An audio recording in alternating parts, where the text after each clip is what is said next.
আজি বনাবলৈ লৈছোঁ ব্ৰইলাৰ মাংস। প্ৰথমে পিঁয়াজখিনি দি লৈছোঁ, তাৰপিছত এইটো কি কেপচিকাম দি দিলি নি? এটা এইটো কেপচিকাম নি? কেঁচা জলকীয়া আৰু বিলাহী, নহৰু চৰু এনেকৈ নহৰু আমি থেঠালি লৈছোঁ দেই, মিক্সিত দিয়া নাই। আৰু এইটো ব্ৰইলাৰ মাংসৰ বনোৱাৰ ষ্টাইল। আজি আনকালে মই যেনেকৈ বনাওঁ তেনেকৈ নহয়, এইটো এটা বেলেগ ষ্টাইলত দেখাইছোঁ আপোনালোকক। এনেকৈ বনাই খাবচোন, বহুত বেছি ভাল লাগিব। এইখিনি অলপ মানে ভাজাৰ পিছত মাংসটো দিয়া হ'ব, ব্ৰইলাৰ মাংস এইফালে। আৰু এইফালে মাংসখিনি মানে ফ্ৰিজত সোমাই আছিলে, সেইকাৰণে পানী অলপ দি পেলাই মাংসখিনি মানে অকণমান ফ্ৰিজত সোমাই থকাৰ কাৰণে লাগি ধৰিছিলে, পানী অকণমান দি মানে মাংসটো এৰিবৰ কাৰণে দিছোঁ এইফালে।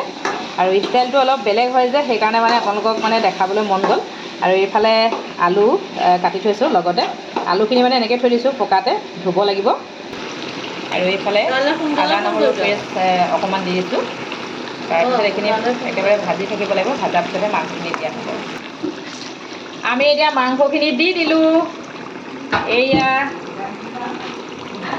মাংস, এই কেৰাহী লুটি খাই গৈছে, কেৰাহী লুটি খাই গৈছে। ভিডিঅ' বনাই থাকোঁতে কেৰাহী লুটি খাই গৈছে, মাংস যাব নোৱাৰে। আলু চালু গোটেইখিনি লগতে দি দিছে, কেনেকুৱা হ'ব আৰু কালাৰ চালাৰ?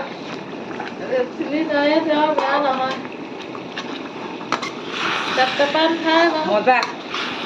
কালাৰ উঠা নাই বুলি ক'লে কেনেকৈ হ'ব বাৰু? কালাৰটো উঠিব লাগিব এতিয়া, হয় নাই? আজি এইটো অলপ বেলেগ ষ্টাইল ব্ৰইলাৰ মাংস বনোৱা। ফাৰ্ষ্ট টাইম মানে এইটো বনোৱা হৈছে। বনাই শেষ হোৱাৰ পাছতহে গম পাম খাই কেনেকুৱা লাগিব। মাংস উতলি আছে দেই, অকণমান লৰাই দিব লাগিব দেখোন।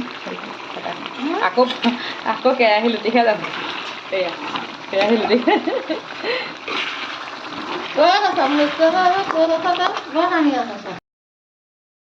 মাংসখিনি অৱশেষত হৈ গ'ল দেই। এইফালে মাংস ধুনীয়া কালাৰ উঠি গ'ল, আৰু এতিয়া খাবহে লাগে। এইফালে মাংস ধুনীয়া গ্ৰেভি টাইপ হৈ গ'ল।